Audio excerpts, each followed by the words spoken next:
తాగుమతుడు ఎవడో ఓటేయడండి జగన్మోహన్ రెడ్డికి. యువతకు ఉద్యోగాలు లేవండి. జగన్ వస్తారనుకుంటున్నాడు. మరి మా ఊరి పనులు మాత్రం రామకృష్ణారెడ్డి గారు దేవుళ్ళే. పొత్తులేనా రామకృష్ణారెడ్డి గారు నెగ్గొచ్చు అనుకుంటున్నాం. అది చంద్రబాబు నాయుడు వస్తేనే మాకు సుఖం. సీఎం గా జగన్మోహన్ రెడ్డి గారు వస్తారండి. ఇద్దరులో ఎమ్మెల్యేగా గెలిచే అవకాశం ఎవరికి ఉందంటారండి? రామగడ్డ గారికి ఉందండి. ఎందుకంటే అండి ముందు టీడీపీ టికెట్ రామగడ్డ గారికి అనౌన్స్ చేశారండి. ఇక్కడ కొన్ని ఒత్తుల వల్ల దాటగడిచిన ఇబ్బందుల వల్ల మాకు టికెట్ రాకుండా రామగడ్డ గారు టికెట్ రాకుండా అయిందండి. బీజేపీ టికెట్ మొత్తం లాటుకి పురంధేశ్వరి గారు పట్టుబెట్టి దగ్గుబాటు వెంకటేశ్వర గారు అధికారి నుంచి పైనుంచి టికెట్ తెచ్చారండి. చాలా ఇబ్బందులు పడి టికెట్ తెచ్చుకున్నారండి. ఆయన మీద సానుభూతి ఉందని నిత్యం జనంలో ఉంటాడండి. ఆయన ఓడిపోయిన తెల్లారని ఆయన ఓడిపోయాడండి టీడీపీ తరపున. వైఎస్ఆర్ నెగ్గిందండి. మందు కలుపులో పలువురులో వైఎస్ఆర్లో చచ్చిపోయారండి కుర్రోళ్ళు. మందు కలుపుతుంటాయండి దాటగా నెగ్గిన ఆనందంలో. ఆ నలుగురికి కూడా పలకంతకి ఈయన వెళ్ళి అటువంటి మనిషి అండి. ఈయన మంచి వ్యక్తి అండి. సర్వీస్ ఫుల్గా ఉంటుందండి, అందుబాటు ఏ రోజైనా సరే. ఒక ఎమ్మెల్యే ఇంటికి వెళ్ళామంటే ఎవడన్నా మనం రికమెండేషన్ చెయ్యాలండి. ఈ ఇంటికి వెళ్తే తొలగొట్టుకు పోతామండి. అంత అలాగ ఉంటుందండి. అది సార్ ఇప్పుడు చెప్తే రామకృష్ణారెడ్డి గారు వాళ్ళ తండ్రి నుంచి కానీ కంటిన్యూగా టీడీపీ పార్టీలో ఉన్నటువంటి వ్యక్తులు, ఆ పార్టీతోనే అనుబంధం ఉన్నటువంటి వ్యక్తులు పొత్తులో భాగంగా బీజేపీకి వెళ్ళిందండి. ఇప్పుడు వరకు టీడీపీ పార్టీ నుంచి ఉన్నారు కాబట్టి అప్పుడు ఉన్న కార్యకర్తలు గానీ అభిమానులు గానీ ఓటర్స్ గానీ ఎవరు చెదిరిపోలేదండి. ఎందుకంటే అండి ఒక మూలరెడ్డి గారి బ్రాండ్ అండి ఇది. ఆయన తల్లుడుగా కొడుకు బ్రాండ్ అండి ఇది రామకృష్ణారెడ్డి. ఎవరో చెదిరిపోలేదండి. అదండి సార్. ఇప్పుడు మరి సూర్యనారాయణ రెడ్డి గారి నియోజకవర్గంలో ఆయన ఎమ్మెల్యేగా ఉన్నారు కదా మొన్నటి వరకు. ఏమైనా అభివృద్ధి జరిగిందా? ఏం అవ్వలేదండి. ఒక రోడ్డు కానీ ఏమి కానీ ఏది అవ్వలేదండి అభివృద్ధి. ఒక జగన్ గారు బట్టలు నొక్కుతున్నారండి. అవి కొంతమందికి అంతే, కొంతమందికి అందమండి. ఆయన 90 మందికి నొక్కుతాడు, 100 మందికి నొక్కుతాడు. అంది 10 మందికే అండి. 10 మందికే కానీ దగ్గర నుంచి చూస్తలేదు. దగ్గర చూడండి. ఎందుకంటే ఊర్లో నాయకుల మీద పెడతారు. వాళ్ళు నచ్చిన రాసుకుంటారు. మళ్ళీ ఇళ్ళ పట్టాలు ఇచ్చారు. అయ్యో నికరం కాదండి. ఇవన్నీ ఉత్తుతులండి. సార్ ఇప్పుడు చెప్పండి, రాష్ట్ర పరంగా చూసుకుంటే ముఖ్యమంత్రి అభ్యర్థులుగా ఒక పక్క చంద్రబాబు నాయుడు గారు, మరొక పక్క జగన్మోహన్ రెడ్డి గారు పోటాపోటీగా పోటీ పడుతున్నారు. ఇద్దరిలో ముఖ్యమంత్రి అధిష్టానం ఎక్కేది ఎవరు, ముఖ్యమంత్రి గెలిచేది ఎవరు? నేను 7 జిల్లాలు తిరుగుతానండి. అంటే నాకు ఫైనాన్స్ వ్యాపారం అండి. 7 జిల్లాల్లో తిరుగుతానండి. నేను తిరిగిన ఏరియాలో మొత్తం అన్ని దిక్కున కూడా కూటమి 110 నుంచి 120 దాకా వస్తాయండి. కూటమి అక్కడ పైన ప్రధాని గారు, మౌలి గారు, ఇక్కడ సీఎం చంద్రబాబు నాయుడు. కూటమి గెలవాలని ఎందుకు అనుకుంటున్నారు? దానికి గల కారణం ఏమైనా ఉందా? కారణం ఏంటంటే వీళ్ళు చేసే అవినీతి అండి. ఇసుక కానీ మద్యం కానీ ఇంకన్నీ అవినీతి కాదండి. నిజంగా పక్క టీడీపీలో తిరుగుతున్నారు, ఆతలో ఉన్నాడు అనుకోండి, వాళ్ళ మీద కేసులు పెట్టేస్తారండి. ఇక్కడ నాయకులు అటువంటి వాళ్ళు మొత్తం పైనుంచి నాయకులు సీఎం కానీ అటువంటిది జరుగుతున్నాయండి. అదండి. మరి ఇప్పుడు జగన్మోహన్ రెడ్డి గారు సంక్షేమ పథకాలని ఇవన్నీ పెట్టాయి. 100 మందికి ప్రకటిస్తున్నాడండి, బట్టలు నొక్కుతున్నాడండి. వచ్చేది 10 మందికే అండి. 90 మంది ఉత్తుతులు ఏముండదండి. అదండి. ఇప్పుడు జగన్మోహన్ రెడ్డి గారు కూడా మంచి చేస్తాను ఓటేయండి అని ఒక పక్క, అలాగే మద్యపానం నిషేధం చేసిన తర్వాత మీ దగ్గరికి వస్తాను అప్పుడు నాకు ఓటేయమని అడుగుతారా అన్నారు కదా. ఇప్పుడు మద్యపానం నిషేధం జరిగింది అంటారు రాష్ట్రం? మద్యపాన నిషేధం జరగలేదండి. మద్యపాన నిషేధం జరగలేదండి. ఇక్కడ మద్యపానం చెత్త జరిగిందండి. ఇవాళ తాగుమతుడు ఎవడో ఓటేయడండి జగన్మోహన్ రెడ్డికి. ఇసుక ఎవడో బిల్డింగ్లు చేసేవాళ్ళు ఎవరో ఓటేయరండి. ఇసుక అంతా అమ్ముకు దొబ్బారండి. మొత్తం బిజ్జీలే కూలిపోయేలా ఉన్నాయండి. ఇవాళ గోదావరి చూస్తున్నారేమో లేదో, మీరు చాలా దిక్కులు తిరుగుతారు, మేము చెప్పక్కర్లేదండి. ఇప్పుడు రాజమండ్రి కొత్త బ్రిడ్జి ఉందండి. ఒక పిల్లలు కూలిపోయేలాగా ఉందండి. ఇసుక మాపేయండి, నిక్కర మాపేయండి, అన్ని మాపేయండి వీళ్ళు. అదండి. ఇవాళ చెత్త మందు జగన్మోహన్ గారు తెచ్చాడండి. పాత బ్రాండ్లన్నీ తీసేయండి. అదండి. సార్ ఇప్పుడు అభివృద్ధి ఏం జరగలేదు అంటారు? అసలు ఏమీ జరగలేదండి. ఒక ఉద్యోగాలు లేవండి కుర్రోళ్ళకి, అదే చదువుకున్న కుర్రోళ్ళకి ఏమీ లేవు కదండి. అదండి. ఇప్పుడు మరి ఇంత అప్పుల్లో ఉన్నప్పుడు, రాష్ట్రం ఇంత అప్పులో ఉన్నప్పుడు చంద్రబాబు నాయుడు గారు వస్తే ఆయన విజనరీతో అప్పుల నుంచి దాటి మంచి చేసే అభివృద్ధి వైపుగా నడిచే అవకాశం ఉందంటారు? ఉందండి. మరి కేంద్ర సపోర్ట్ ఉంది కదండి, ఆయన చేసే అవకాశం ఉందండి. ఆయన అయితేనే చేయగలరండి. అదండి. కూటమి వస్తే బాగుంటుందండి. మీ నియోజకవర్గంలో ఒక పక్కేమో రామకృష్ణారెడ్డి గారు బీజేపీ నుంచి, ఒక పక్కేమో డాక్టర్ సూర్యనారాయణ రెడ్డి గారు ఏమో వైఎస్ఆర్సీపీ పార్టీ నుంచి పోటీ చేస్తారు. ఎవరు గెలిచే అవకాశం ఉందంటారండి? సూర్యనారాయణ రెడ్డి గారు. ఎందుకనండి? ఆయన అంటే ఒక అభిమానం జనానికి. మంచోడండి మనిషి. అభివృద్ధి జరిగింది. జగన్ చేసే పథకాలు కూడా జనానికి నచ్చినాయండి. అది ఓకే, బాగా చేశారు. మళ్ళీ సూర్యనారాయణ రెడ్డి గారు వస్తున్నారు. మరి పైన రాష్ట్రపరంగా చూసుకుని ముఖ్యమంత్రిగా ఎవరు వచ్చే అవకాశం ఉందంటారు? జగన్ గారు? జగనే వస్తారనుకుంటున్నాడు మరి. ఎందుకనండి? మరి పరిపాలన బాగుంది కదండి. అందరూ పెట్టిన పథకాలు ఎవడ పురాగా చేయలేదు. ఈయన చేసిన పథకాలు ఏదంటే అది అన్ని జనానికి. ఇప్పుడు కార్యకర్తల దగ్గరికి వెళ్ళి మాకు అదిరా ఇదిరా అంటే వాళ్ళు ఎట్లా రాసేవాడు లేదు. ఇప్పుడు ఏ పార్టీ వాడి దగ్గరికి వెళ్ళకలేకపోతుంది. వారంటీ ద్వారా పథకాలు రాయించుకుంటున్నారు, వచ్చేస్తున్నాయి. ఆ వయసు అయిందంటే వచ్చేస్తున్నాయి.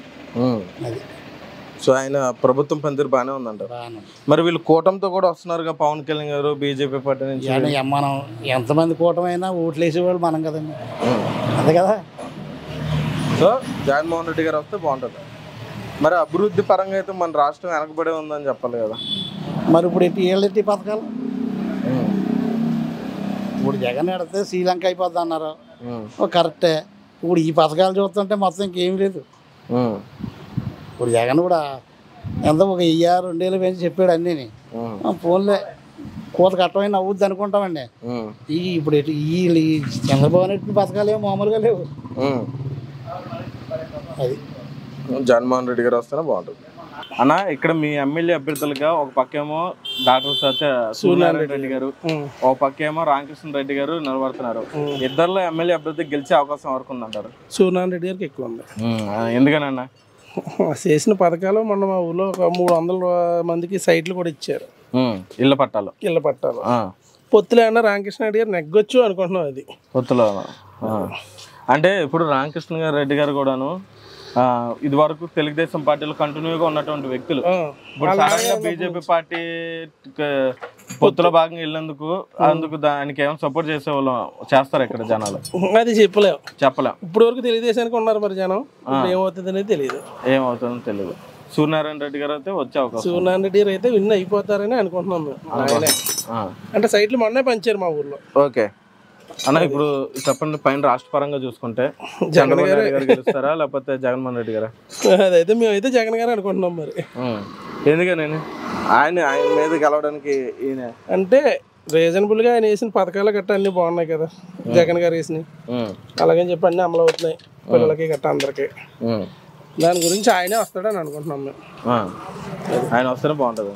మరి వీళ్ళు కూటమితో ముగ్గురు కలిసారు కదా, ఏమన్నా అది ఏమవుతుందనే చూడాలి. అది అంటే దెబ్బ మీద ఉంది. మీరు మాత్రం జగన్మోహన్ రెడ్డి గారు రావాలనుకుంటున్నారు? నేనైతే జగన్ అనుకుంటున్నాను నా పరంగా. మీ పరంగా? అది ఓకే అన్న. మిగతా వాళ్ళ అభిప్రాయం నాకు తెలియదు కదా. అది నేను ప్రశ్నిస్తాను అంటున్నాడు కదా, 30 కోట్లు పంచాడు, మా హీరో పంచాడు, అదే అభిప్రాయం అంతే, అంతకుమించి ఏం కాదు. అంటే అసెంబ్లీలో అడిగే వాళ్ళు ప్రశ్నించే వాళ్ళు ఉండాలంటారు? ఉండాలి, అది ఉండాలి, ఇది ఉండాలి కదా. మాకు ఎమ్మెల్యే అయితే సూర్యనారాయణ రెడ్డి గారు కావాలి, కానీ పవన్ కళ్యాణ్ ఫ్యాన్ కాబట్టి పిఠాపురం నెగ్గాలి. అది ఓకే. సీఎం మాత్రం జగన్మోహన్ రెడ్డి గారు? సీఎం జగనే కావాలి మాకు. జగనే కావాలి. అంటే మేము నాయబ్రాహ్మణులు, మరి 10 ఏళ్ళు మాకు ఎవడ వేయలేదు ఇప్పుడు వరకు, ఆయన వేసాడు. ఆయన వస్తే బాగుంటుంది. అది ఎవరికొందంటే పెద్దల్లో చూస్తే ఈయనకొంది. ఇంకా అసలమే జగన్ పేరు చెప్తే ఇరా ఓటు. అది ఇంకెందుకు వచ్చింది? అది మా చేలు పోయేటప్పుడు ఇంక మేము ఎలాగేస్తాం, మా చేలు ఇబ్బంది పెట్టేటప్పుడు మేము ఎలాగేస్తాం. అది రాష్ట్రపరంగా ఎవరు వస్తారంటారు? చంద్రబాబు నాయుడు గారా లేకపోతే? చంద్రబాబు నాయుడు వస్తేనే మాకు సుఖం. ఎందుకని జగన్మోహన్ రెడ్డి గారి పరిపాలనలో మీకేమీ పథకాలు? మాకు పథకాలు మా చేయలేకపోతుంటే పథకాలు అంటారండి. మా వ్యవసాయం మాకు ఉండేలా లేదంటుంటే ఇంకెందుకు పథకాలు మాకు? రైతుల పరంగా అయితే ఆయన ఏం చేయలేదు. అబ్బా ఆయన పంపేసుకో, మా శాల మా భూమి మీద ఆయన బొమ్మ వేసుకోవడం ఏంటి? ఇప్పుడు ఏ ప్రభుత్వం అని వేసారా? ఎవరు బొమ్మ నేను వేసారా? మరి మీకు తెలుస్తుంది కదా, మళ్ళీ మమ్మల్ని అడుగుతారంటే మీకు తెలిసిన అన్ని మీకు తెలనిష్టం ఏమి కాదు. చంద్రబాబు నాయుడు గారు వస్తే బాగుంటది. ఆయన రావాలనుకుంటున్నారా? వీళ్ళిద్దరిలో ఎమ్మెల్యే గెలిచే అవకాశం ఎవరికి ఉందండి? రామకృష్ణ రెడ్డి గారికి ఎక్కువ అవకాశం ఉంది. ఎందుకనండి? అంటే ఈయన చేసిన పోరాటం అటువంటిదండి. ఆయన చేసిన అవినీతి మీద ఈయన చేసిన పోరాటానికి ప్రజల్లో నుంచి విపరీతమైన స్పందన వచ్చింది. అలాగే మొన్న నామినేషన్ రోజుని కూడా చాలా విపరీతమైన క్లౌడ్ వచ్చిందండి. నెక్స్ట్ ఈయన ఇప్పుడు కూడా ఓడిపోయినా కూడా 5 సంవత్సరాల్లోనూ కూడా ఎక్కడ విరామం లేకుండా ఇదే పనిగా ఇదే కూడుగుడ్డ కింద తిరుగుతున్నాడండి ప్రజల్లో. సార్ ఇప్పుడు రామకృష్ణారెడ్డి గారు వాళ్ళ తండ్రి నుంచి టీడీపీ పార్టీలో ఆ పార్టీలో కంటిన్యూగా ఉన్నటువంటి వ్యక్తులు ఇప్పుడు పొత్తులో భాగంగా బీజేపీ పార్టీ కండువా కప్పుకోవడం జరిగింది. అంటే అప్పటి వరకు తెలుగుదేశం అభ్యర్థులు కానీ అభిమానులు కానీ కార్యకర్తలు కానీ ఆయన వెంట నడిచిన వాళ్ళు ఇప్పుడు బీజేపీ పార్టీ కండువా కప్పుకున్నందుకు ఏమన్నా విడిపోయి దూరంగా అయ్యే అవకాశం ఉందా? ఏం లేదు. లేదా ఆయనకు అండంగా నిలబడే ఆయనకు అండగా అసలు ఆయన బీజేపీలో కదా, ఆయన ఇండిపెండెంట్గా వస్తే కూడా ఆయన కూడా ఉండటానికి కార్యకర్తలు అందరూ కూడా సిద్ధపడి ఉన్నారు.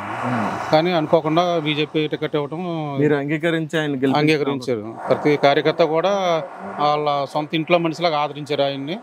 ఆదరించి ఆయన్ని ఇప్పుడు ప్రజలే తీసుకెళ్తున్నారు. ఆయన్ని ప్రజలే తీసుకెళ్తున్నారు. సార్ ఇప్పుడు సూర్యనారాయణ రెడ్డి గారి పరిపాలన ఎలా ఉందండి? ఇక్కడ ఏమైనా అభివృద్ధి చెందిందా? అభివృద్ధి అంటే లేదండి. ఏదో కొత్త సంక్షేమం చేశారు తప్ప అభివృద్ధి అయితే జీరో అండి ఇక్కడ ఆనపత్తి నియోజకవర్గంలో. అప్పుడు టీడీపీ టైంలో రామకృష్ణారెడ్డి గారి టైంలో చేసిన డెవలప్మెంట్సే తప్పండి. అయ్యే తప్ప ఇప్పుడు డెవలప్మెంట్ లేదండి. మెయిన్ సంక్షేమం ప్రతి గవర్నమెంటే చేస్తుంది, కానీ డెవలప్మెంట్ చేయాలండి. మెయిన్ ప్రజలకు కావాల్సింది డెవలప్మెంట్ కావాలండి. రోడ్లు లేవండి, ఎక్కడికక్కడ గోతులు పడిపోతాయి, యాక్సిడెంట్లు చాలా. రోడ్ల విషయంలో అయితే చాలా విపరీతం. అలాగే పథకాలు కూడా మీకు వచ్చే వాళ్ళకి వస్తున్నాయి తప్ప రాని వాళ్ళకి ఏమి లేవండి. కొంతమందికి అందుతున్నాయి, అది కూడా పార్టీ పరంగా వెళ్ళిపోతున్నాయి, రకరకాలుగా వెళ్ళిపోతున్నాయి. పైకి చెప్పేది అయితే పార్టీ పరంగా లేదు అంటారు, కానీ పార్టీ పరంగానే వెళ్తుందండి పైకి కూడాను. సార్ ఇప్పుడు పైన రాష్ట్ర పరంగా చూసుకుంటే చంద్రబాబు నాయుడు గారు ఒక పక్క ఏమో వైఎస్ జగన్మోహన్ రెడ్డి గారు పోటీకి సిద్ధమయ్యారు. ముఖ్యమంత్రి అధిష్టానం స్వీకరించేది ఎవరంటారు? ఎవరు ముఖ్యమంత్రి గెలిచే అవకాశం ఉందండి? ముఖ్యమంత్రిగా అయితే చంద్రబాబు నాయుడుకి ఈసారి అవకాశం ఉందండి. ఎందుకంటే జగన్ గారి పరిపాలన సంక్షేమం తప్ప అభివృద్ధి లేదండి. మెయిన్ అది. ఇప్పుడు యువతకి కావాల్సిన ఉద్యోగాలు లేవండి. యువతకు ఉద్యోగాలు లేవండి. కనీసం రెంట్ కార్లు ఉన్న వాళ్ళకి కూడా రేషన్ కార్డులు తీసేసారండి. అద్దెకి కార్లు తిప్పుకుంటారు పాపం, లేబర్ అండి వాళ్ళు. అటువంటి వాళ్ళు రేషన్ కార్డులు తీసేసారు. అలాగే ఇప్పుడు హౌసింగ్ లోన్లో పెట్టుకుంటే బ్యాంక్ కూడా ఇన్కమ్ ట్యాక్స్ రిటర్న్స్ కావాలంటాడు. అలా రిటర్న్స్ వేసుకున్న వాళ్ళకి కూడా రేషన్ కార్డులు తీసేసారు. వాళ్ళంతా కూడా లేబర్ అండి పాపం. వాళ్ళు ఏదో ఇల్లు కట్టుకోవడానికి లోన్ కోసం ఏదో 4 లక్షలు 5 లక్షలు లోన్ కోసం వెళ్తే వాళ్ళు రేషన్ కార్డులు తీసేసారు, ఈ ఇన్కమ్ ట్యాక్స్ రిటర్న్స్ ఉన్నాయని చెప్పేసి. అలాగే వాళ్ళ రైతులని చాలా విపరీతమైన ఇబ్బందులు పెట్టారండి. రైతు భరోసా కేంద్రాలు అని చెప్పేసి ప్రతి తొలకరికి దాలవకి కూడా ఈ రైతు భరోసా కేంద్రాలకు తిరుగుతూ సరిపోతుందండి రైతుకి. సరే ఏదో కష్టపడి ఇబ్బంది పడి రైతు భరోసా కేంద్రం చుట్టూ తిరిగి ధాన్యం అమ్మిన తర్వాత 3 నెలలు 4 నెలలకి ధాన్యం లెక్క వస్తుంది. ఈ లోపల వీళ్ళకి అప్పిచ్చేవాడు ఎవడ ఇస్తలేదండి రైతుకి, ఈ కౌలు చేసుకునే వాళ్ళకి. ఈ రైతు ఏమో ₹1 వదలడు, రైతుకి ఇవ్వాల్సింది రైతుకి ఇచ్చేయాలి. కౌలుదారుడు బాగా ఇబ్బంది పడ్డాడు. దాని మీద వ్యతిరేకం బాగా ఎక్కువగా ఉంది. సో ఆయన ప్రభుత్వంలో అభివృద్ధి అనేది ముందుకు కొనసాగలేదని చంద్రబాబు నాయుడు గారు వస్తే మార్పు వస్తుందని చెప్పి ఆశిస్తున్నారు. సార్ ఇప్పుడు జగన్మోహన్ రెడ్డి గారు ఒక యాక్ట్ తీసుకొచ్చారు, భూ యాక్ట్, ల్యాండ్ యాక్ట్. అవును, దాని మీద మీ అభిప్రాయం ఏంటి సార్? అసలు ఆ యాక్ట్ అంటే ఆ యాక్ట్ చాలా దారుణమైన యాక్ట్ అండి అది. ఈవేళ ఎందుకంటే ఇప్పుడు మనం 1 ఎకరా పొలం మనం కొనుక్కుంటా అండి, దాని తాలూకు ఒరిజినల్ డాక్యుమెంట్స్ గవర్నమెంట్ చెట్టుకుంటుంది. మనకు జిరాక్స్లు ఇస్తారు. ఆ జిరాక్స్లు అట్టుకు రేపు పొద్దున మనం బ్యాంక్ ఏదో లోన్ కోసం వెళ్తే బ్యాంక్ కూడా మనకు ₹1 ఎవడో అవతల పొమ్మంటాడండి. గవర్నమెంట్ దగ్గర చెట్టుకోవాల్సిన అవసరం వచ్చింది. అసలు ఒరిజినల్ డాక్యుమెంట్ గవర్నమెంట్ దగ్గర చెట్టుకోవాల్సిన అవసరం వచ్చింది. అది కరెక్ట్ కాదు కదండి. అది ఇప్పుడు నా పొలం నా తాత ఇచ్చాడు, లేకపోతే నా తండ్రి ఇచ్చాడు నాకు, దాని మీద జగన్ బొమ్మ వేసుకుంటే అది కరెక్ట్ కాదు కదండి. అది నా తాత బొమ్మ వేసుకోవాలి, లేకపోతే నా తండ్రి బొమ్మ వేసుకోవాలి. నాకు ఆస్తి ఎవరు ఇచ్చారు వాళ్ళ బొమ్మ. ఇప్పుడు నాకున్న ఎకరం జగన్మోహన్ రెడ్డి ఇచ్చుంటాం, అయితే జగన్మోహన్ రెడ్డి బొమ్మ వేసుకుంటే అరిసంతాం. కానీ ఇక్కడ జగన్మోహన్ రెడ్డి ఇవ్వలేదండి నాకు. మా తాతల పరంగా వచ్చింది. దాన్ని మరి జగన్మోహన్ రెడ్డి బొమ్మ వేసుకేస్తాం. తర్వాత సర్వే అనేది సోషల్గా జరిగేదండి. అది మామూలుగా కంటిన్యూషన్ ప్రాసెస్లో జరిగే ప్రోగ్రామ్ సర్వే అండి. అది ఆ సర్వే రాళ్ళ మీద కూడా జగన్ బొమ్మ వేసుకుని అది కరెక్ట్ కదా సార్. ఇప్పుడు పవన్ కళ్యాణ్ గారి విషయానికి వస్తే 2014లో పార్టీ పెట్టి పుష్కర కాలం పాటు పార్టీని కొనసాగిస్తున్నటువంటి వ్యక్తి. అప్పుడు 2019లో ఎన్నికల్లో ఓడిపోయినప్పటికీ అప్పుడున్న అభిమానులు కాస్త ఓటర్లుగా మారకపోయినా ప్రజాదరణ తక్కువ ఉంది. ఇప్పుడు ప్రజాదరణ పెరిగింది. ఒక సింగిల్గా పోటీ చేసిన 20-30 స్థానాల్లో కైవసం చేసుకునే స్థానం ఉన్నటువంటి వ్యక్తి ఇప్పుడు 21 సీట్లకి అంకితం అయ్యి తను తగ్గించుకుని సపోర్ట్ చేయడం గల కారణం ఏంటి? దీనివల్ల ఆయన రాజకీయ భవిష్యత్తు ఏమన్నా ప్రమాదంలో పడే అవకాశం ఉందంటారు? అంటే ఒక రాష్ట్రం ఇబ్బందుల్లో ఉంది. ఈవేళ ఆంధ్రప్రదేశ్ అనే రాష్ట్రం ఇబ్బందుల్లో ఉందండి. ఆర్థికంగా కానీ లేకపోతే ఇంకో రకంగా ఏ రకంగా చూసుకున్నా కూడా అన్ని రకాలుగాను కూడా చాలా ఇబ్బందికరంగా ఉందండి.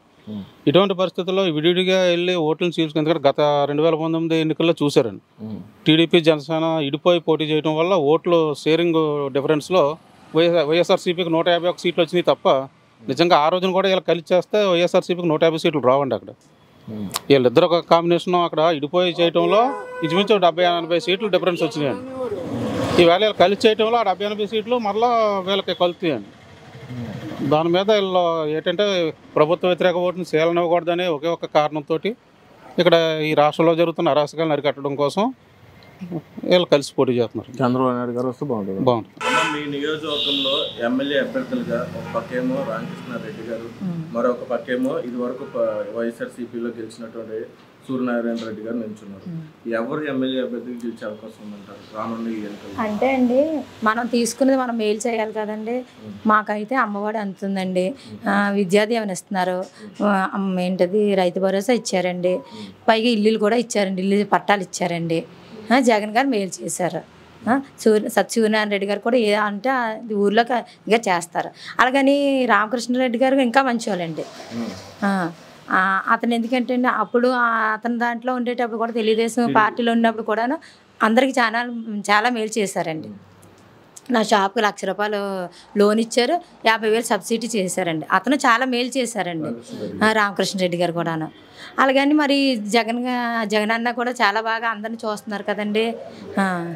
ఇప్పుడు రామకృష్ణారెడ్డి గారు టీడీపీ పార్టీలో కొన్నాళ్ళుగా వాళ్ళ నాన్నగారు తండ్రి గారి స్థానం నుంచి వరుసగా టీడీపీ పార్టీలో ఉన్నటువంటి వ్యక్తులు ఇప్పుడు కూటమిలో భాగంగా బీజేపీ పార్టీలో అయితే ఈయనకి సీట్ రావడం జరిగింది. కూటమి భాగంగా అదే అండి ఏం చెప్తే చేయాలి కాబట్టి ఆయనకి బీజేపీలో ఇచ్చారండి. ఇప్పుడు బీజేపీలో ఇప్పుడు ఆయన నిలబడి పోటీ చేస్తే గెలిచే అవకాశం ఉందా? అంటే ఇది వరకు ఆయన తెలుగుదేశం అభ్యర్థులు కూడా, ఓటర్లు కూడా, అభిమానులు కూడా, కార్యకర్తలు కూడా ఆయనకు సపోర్ట్ చేస్తున్నారు.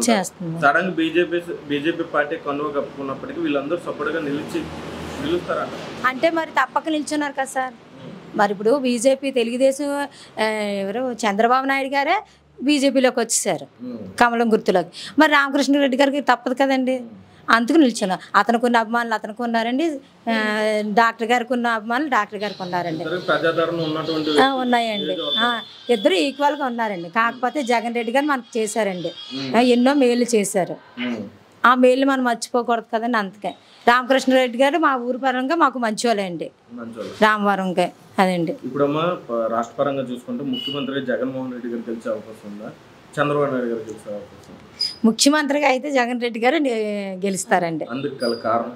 అందుకే కారణం ఏంటంటే ఎంతమందినో ఆదుకుంటున్నారండి. ఎన్ని కుటుంబాలు బాగుపడ్డాం మేము జగనన్న వల్ల, జగనన్న మాకు ఈమెయిల్ చేస్తున్నారు, ఆమెయిల్ చేస్తున్నారు, సెల్ ఆన్ చేస్తే చాలండి వస్తున్నాయండి. ఊరి పరంగా అంటే మా రామవరం పరంగా రామకృష్ణ గారు చాలా దేవుడండి. అలాగని సత్యసూర్యనారాయణ రెడ్డి డాక్టర్ గారు ఇంకా దేవుడండి. మా ఊరి పాలన అయితే రామకృష్ణారెడ్డి గారు చాలా మంచివాళ్ళు. ఇప్పుడు సంక్షేమ పథకాలు మీకు అందాయండి? అందాయండి. ఎలా ఉంది సంక్షేమ పథకాలు? అన్ని కరెక్ట్గా జగనన్న అన్నట్టు వేశారండి. ప్రతి ఒక్కరికి అందరికేనండి, అందరికీ వేసారు లేదో, నాకు మాత్రం అన్ని ప్రతి ఒక్కటి అందేయండి. ఇది మిషన్ షాప్ అండి, మిషన్కి 10,000 వేసారండి, వచ్చిందండి. నాకు భూమి ఉందండి, ఏంటంటే రైతు భరోసా అందిందండి, అమ్మఒడి అందిందండి, ఇల్లు పట్టాలు ఇచ్చారండి, విద్యాదీవెన అందిందండి. మరి ఇంకేం కావాలండి? ఆ అభిమానం అంతా అంటే సీఎంగా జగన్మోహన్ రెడ్డి గారు వస్తారండి. అలాగే అమ్మా ఇప్పుడు పవన్ కళ్యాణ్ గారు ఒక పక్కేమో చంద్రబాబు నాయుడు గారు కూటమితో వస్తున్నారు. ఎంతవరకు ఈయన్ని ఎదుర్కొనే అవకాశం ఉందంటారు? ఈయన మీద గెలిచే అవకాశం ఏమైనా ఉందంటారా? జగన్మోహన్ రెడ్డి గారి మీద అండి వాళ్ళ ముగ్గురు నలుగురు ఎంత కలిసినారండి జగన్ రెడ్డి గారికి ఎదిరించలేరండి. మా ఊరు పరంగా అయితే రామకృష్ణారెడ్డి గారు డాక్టర్ గారు ఇద్దరు దేవుళ్ళేనండి. పైన సీఎం గారు అయితే మాత్రం అండి జగన్మోహన్ రెడ్డి గారు వస్తారండి. పవన్ కళ్యాణ్ అంటే అస్సలు చిరాకండి ఎవరికైనా కూడానండి. అతను డైలాగులు బాగోలేవు, అతను మాట్లాడే అందం లేదండి, పెద్దల్ని గౌరవించట్లేదు, మరి పదవిని గౌరవించట్లేదు, మనిషిని ఎవరికి చెప్తే వాళ్ళు మాట్లాడితే కులం కులం కులం అంటున్నారండి. అది ఎక్కడండి? ఇప్పుడు మనం నిల్చున్నామంటే జగన్మోహన్ రెడ్డి గారు వచ్చారు, పాదయాత్ర చేశారు, అమ్మ మీకు ఇది చేస్తా అది చేస్తా అన్నారు, అన్నీ అలా చేశారండి. ఇప్పుడు కూడా అతను జాగ్రత్తగానే మాట్లాడుతున్నారు, అంతే కదండి. అదండి సీఎంగా జగన్మోహన్ రెడ్డి గారు వస్తారండి. మా ఊరి పాలన మాత్రం రామకృష్ణారెడ్డి గారు దేవుళ్ళే, అలాగని మా డాక్టర్ గారు దేవుడేనండి.